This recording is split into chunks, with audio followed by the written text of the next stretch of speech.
Hi guys, high, আমি এসেছি আজকে তোমাদেরকে সব দেখাবো বলে। আছে না নাই? আজকালকের ছেলেরা বই নিয়ে আর বসে না, ও বাবা গুগলে সার্চ করিয়া পড়ে। ওরে কালের মেয়েরা কোরআন হাদিস ধরে না, এখনকার মা বোনেরা কোরআন হাদিস পড়ে না, ও আল্লাহ টিকটকে ভিডিও ওরা করে। নীলফামারীতে আসে না নাই? আজকালকের ছেলেরা বই নিয়ে আর বসে না, গুগলে সার্চ করিয়া পড়ি। আগের সময় প্রেম করিলে আমার মুরব্বীরা বলতো পাইছো কি, এখন বলে শখ করিয়া বাবু তুমি খাইছো কি। আগের সময় প্রেম করিলে মুরব্বীরা বলতো পাইছো কি, এখন বলে শখ করিয়া বাবু তুমি খাইছো কি। লজ্জা শরম নাই আইলাম কোন জামানাই, লজ্জা শরম নাই আইলাম কোন জামানাই, ভবিষ্যৎ দেখি অন্ধকারে। আজকালকের ছেলেরা বই নিয়ে আর বসে না, ও বাবা গুগলে সার্চ করিয়া পড়ি। নতুন করে হয়েছে চালু এখন আবার কন্টেন্ট, পরিচয় করাই দেখি এই আমার গার্লফ্রেন্ড। আছে না নাই? হঠাৎ করে নীলফামারী শহরে দেখা, বন্ধু পড়ার জন্য গিয়েছেন, অথবা রংপুরে দেখা, দোস্তের সাথে আর একজন বগলের নিচে হাত ঘুরে বেড়ায়। দোস্ত কবে বিয়ে করলে জানাইলে না কিছু? না দোস্ত এখনো বিয়ে করি নাই। বিয়ে করো নাই এটা কিডা? পরিচয় করাই দিলে এই আমার গার্লফ্রেন্ড। শরমের মাথা খাইয়া গেছে ওরা পাগল হইয়া, শরমের মাথা খাইয়া গেছে সব পাগল হইয়া, ভবিষ্যৎ দেখি অন্ধকারে। আজকালকের ছেলেরা বই নিয়ে আর বসে না, ও বাবা গুগলে সার্চ করিয়া পড়ি। এমন মানুষ আছে না নাই? গুগলে সার্চ করে, ভিডিও সার্চ করে। ওগো আমার ভাইজানেরা, ওই যে কাউকে যদি জিজ্ঞাসা করেন ভাই বাংলাদেশের আয়তন কত, উনি বলবে দাঁড়াও একটু গুগল মামার কাছে জিগায়, তারপরে গুগল মামারে বলবে বাংলাদেশের আয়তন কত, তারপরে বলে দেবে এইটা। এইগুলো আমাদের মেধা শূন্য করে ফেলছে, বলেন ঠিক কিনা? সাবধানে থাকিও নারী পর্দার আড়ালে, হাদিসে হারাম লেখে অন্য দেখিলে, সাবধানে থাকিও নারী পর্দার আড়ালে। মনে থাকবে? আলোচনা কি করব? শুনবেন ইনশাআল্লাহ। রঙ্গরসের দিন ছিল আমার একদিন, রঙ্গরসের দিন ছিল আমার একদিন, 12 ঘন্টা বেলায় আমার সন্ধ্যা হইল, পাখি উড়ে যাওয়ার বুঝি সময় হলো রে, পাখি উড়ে যাওয়ার বুঝি সময় হলো, পাখি উড়ে যাওয়ার বুঝি সময় হলো, হ্যাঁ পাখি উড়ে যাওয়ার বুঝি সময় হলো।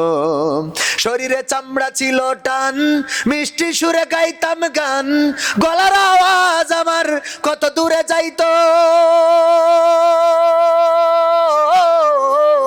শরীরে চামড়া ছিল টান, মিষ্টি সুরে গাইতাম গান, গলার আওয়াজ আমার কত দূরে যাইতো। পাইকে গেল মাথার চুল, কথা বলতে পড়ে ভুল, পাইকে গেল মাথার চুল, কথা বলতে পড়ে ভুল, চোখে দেখি গন্ডগোল, দন্ত নড়িল, পাখি উড়ে যাওয়ার বুঝি সময় হলো রে, পাখি উড়ে যাওয়ার বুঝি সময় হলো, পাখি উড়ে যাওয়ার বুঝি সময় হলো, হ্যাঁ পাখি উড়ে যাওয়ার বুঝি সময় হলো। ঘন ঘন আসে দম, কানেতে শুনি কম, পিছে পিছে জম আমার ঘুরতে লাগিল, ঘন ঘন আসে দম, কানেতে শুনি কম, পিছে পিছে জম আমার ঘুরতে লাগিল। খাটো হয়ে আসছে পাও, হীন হলো সর্বদাও, খাটো হয়ে আসছে পাও, হীন হলো সর্বদাও, ভাবে বুঝি সময় আমার ফুরিয়ে এলো, পাখি উড়ে যাওয়ার বুঝি সময় হলো, হ্যাঁ পাখি উড়ে যাওয়ার বুঝি সময় হলো, পাখি উড়ে যাওয়ার বুঝি সময় হলো রে, পাখি উড়ে যাওয়ার বুঝি সময় হলো। এই মেধা শূন্য হওয়া যাবে না। আমার মা বোনেরা টিকটক করে আল্লাহর নবীর কন্যা ফাতেমা রাদিয়াল্লাহু তাআলা আনহা পর্দার ব্যাপারে এতটাই সচেতন ছিলেন, ইন্তেকালের সময় স্বামী আলী রাদিয়াল্লাহু তাআলা আনহুকে ডাকলেন, ডেকে বললেন, ওগো আলী, আমি মারা যাওয়ার পরে দয়া করে আমার জানাজা পড়াবা, রাত্রের অন্ধকারে আমার জানাজায় অল্প লোক ডাকবা, এমন কি রাতের অন্ধকারে আমার কবর দিবা, আর আমার কবর দেওয়ার পরে কবরটা নিশ্চিহ্ন করে দিবা, যেন পরের দিন সকালবেলা কেউ জান্নাতুল বাকিতে ঢুকে না বুঝতে পারে এটা ফাতেমা রাদিয়াল্লাহু তাআলা আনহার কবর। আলী রাদিয়াল্লাহু তাআলা আনহু বললেন, ওগো ফাতেমা, এমন ওসিয়ত কেন করলে? ফাতেমা রাদিয়াল্লাহু তাআলা আনহা বললেন, ওগো আলী, শুনে নাও, দুনিয়ার মানুষ কোনোদিন নবীর কন্যা ফাতেমাকে দেখে নাই। নবীর কন্যা ফাতেমা কেমন উঁচা ছিল, কেমন মোটা ছিল, কেমন চিকন ছিল, এটা দুনিয়ার মানুষ কোনোদিন দেখে নাই। যদি রাতের অন্ধকারে আমার জানাজাটা না দাও, দিনের আলোতে যদি দাও, যদি বেশি মানুষের আহ্বান করো, যদি আমার কবরটা বুঝাই দাও যে এটা ফাতেমার কবর, হয়তো আমার জানাজাই আমার কফিন দেখে বুঝে ফেলবে ফাতেমা এমন লম্বা ছিল, এমন মোটা ছিল, অথবা আমার কবর দেখে মানুষ ধারণা করতে পারে ফাতেমার কবর যেহেতু এতটা লম্বা, তাইলে ফাতেমা রাদিয়াল্লাহু তাআলা আনহাও এতটা লম্বা ছিল। ওগো আমার স্বামী গো, আমি চাই না দুনিয়ার মানুষ নবীর কন্যা ফাতেমা কতটুকু লম্বা, কতটুকু খাটো, কতটুকু মোটা, কতটুকু চিকন, এইটা জানতে পারুক, এটাও আমি চাই না গো স্বামী। আল্লাহু আকবার বলবেন না? পর্দার ব্যাপারে কতটা সচেতন। আল্লাহর নবী আহত হয়েছেন উহুদের ময়দানে, চারিদিকে খবর ছড়িয়ে গিয়েছে বিশ্ব নবী শহীদ হয়েছেন। আল্লাহর নবীর কন্যা ফাতেমা রাদিয়াল্লাহু তাআলা আনহা তাড়াতাড়ি করে দৌড়ালেন, উহুদের ময়দানে গিয়েছেন। আল্লাহর নবীর হুশ আসার পরে দেখলেন পাশে ফাতেমা রাদিয়াল্লাহু তাআলা আনহা বসা। বললেন, ওগো আমার কন্যা, কেন এসেছো যুদ্ধের ময়দানে? বললো, ওগো বাবা, আমি মদিনা থেকে শুনলাম, মসজিদে নববী থেকে শুনলাম আপনি নাকি শহীদ হয়ে গিয়েছেন, আমি কেমন করে বাড়িতে বসে থাকি, তাই আমার এতিম বাবাকে দেখার জন্য ছুটে এসেছি। আল্লাহর নবী বললেন, ওগো ফাতেমা, জানো নাকি তোমার বোরখায় ছেঁড়া রয়েছে, যেই ছেঁড়া দিয়ে তোমার গায়ের রং দেখা যায়? আল্লাহর নবীর কন্যা বললেন, ওগো নবী, আমি জানি আমার বোরখায় ছেঁড়া রয়েছে এবং গায়ের রং দেখা যায়, এই জন্য আমি যখন মসজিদে নববী থেকে দৌড় দিয়েছি, আমি আমার বোরকার ছেঁড়া জায়গাটা মুঠ করে ধরে এসেছি, আমি ওই জায়গা দিয়ে পৃথিবীর কোনো মানুষ যেন আমার গায়ের রং দেখতে পাই, সেই অবস্থা রাখি নাই গো নবী। আল্লাহর নবী বললেন, ওগো আমার কন্যা ফাতেমা, শুনে নাও, যদি আজকে তোমার ওই বোরখার ছেঁড়া জায়গা দিয়ে তোমার গায়ের রং পৃথিবীর কোনো বেগানা পুরুষ দেখে ফেলতো, পরকালের ময়দানে আমি নবী, তুমি আমার কন্যা, এই পরিচয়টা দিতাম। আল্লাহর নবী যদি কন্যার পরিচয় পরকালের ময়দানে না দিতে চায়, শুধু গায়ের রং দেখে ফেললে আল্লাহর নবী পরিচয় দিবেন না। আমার নীলফামারী বাসী, আমার মা বোনেরা, একটু চিন্তা করে দেখেন, আপনি সাজুগুজু করে যেভাবে নিজেকে প্রদর্শন করে বেড়ান, পরকালের ময়দানে ওই নবী কেমন করে আপনাকে উম্মাত বলে পরিচয় দিবে? বরং আপনি যদি বলেন, ওগো নবী, বিপদে পড়েছি গো নবী, আজকে আপনি সুপারিশ করেন, আল্লাহর নবী বলবেন যে দায়ুস হয়েছে, তাকে আমি সুপারিশ করতে পারবো নারী।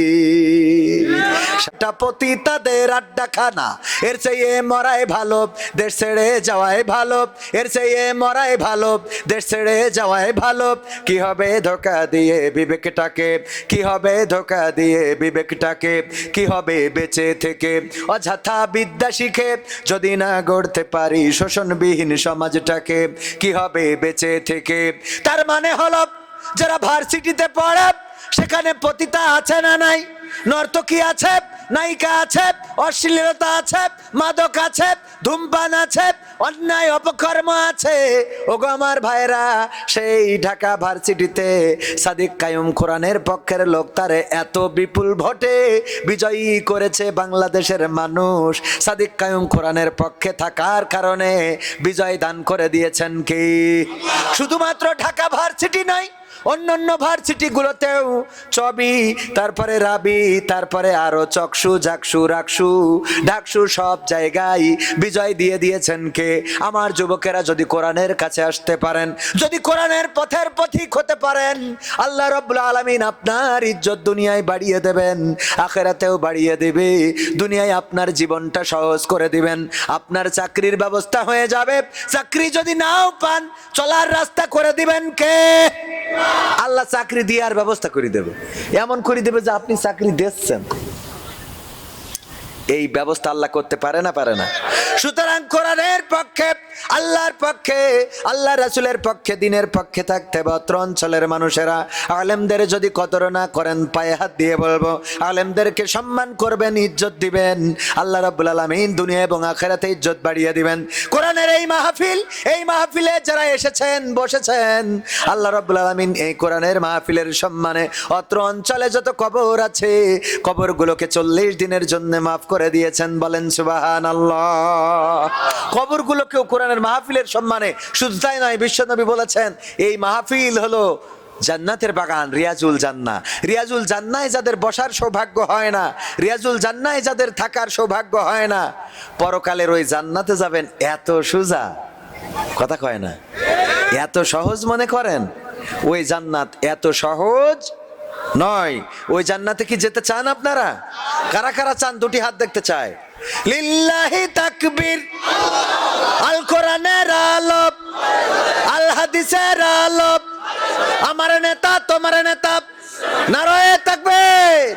মা বোনদের জন্য আমি বলতে চাই, আমার রব বলে দিয়েছেন, ওয়া করনা ফি বুয়ুতিকুন্না ওয়ালা তাবাররাজনা তাবাররুজাল জাহিলিয়াতিল উলা। ওগো নারীরা, পর্দার মধ্যে থাকো, জাহিলি যুগের মেয়েদের মতো সাজুগুজু করে নিজেদেরকে প্রদর্শন করে বেড়ায়ও না। ভাইয়েরা আমার, যেই রব নারীদেরকে পর্দার মধ্যে থাকতে বললো, ওই নারীরা এখন টিকটকে, ওই নারীরা এখন রিলস বানায়, ওই নারীরা এখন লাইভ করে, স্বামী ধরে ক্যামেরা আর স্ত্রী করে ভিডিও। পাখি উড়ে যাওয়ার বুঝি সময় হলো রে, পাখি উড়ে যাওয়ার বুঝি সময় হলো। ভাইয়েরা আমার, এই মৃত্যু কি 100 বছর পরে হবে, 50 বছর পরে, 1 বছর পরে? এই আল্লাহর বান্দা, এই জাম্পার, কি হয়েছে তোমার? ওঠো কেন? হ্যাঁ,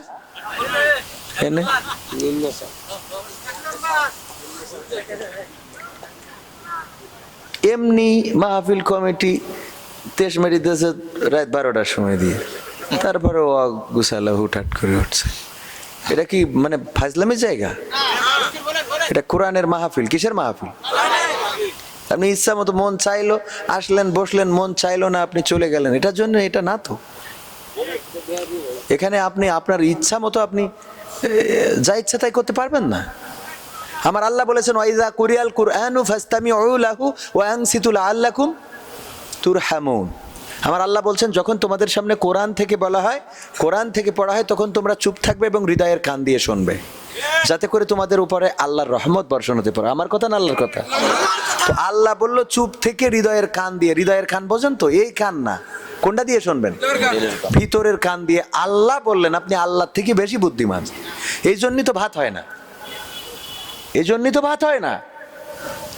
আমি অ্যানালাইসিস করে দেখেছি, অধিকাংশ ভ্যান চালক, রিক্সা চালক, ইজি বাইক চালক, আল্লাহ এদেরকে এটা বানায় রাখছে এদের কর্মের দোষে।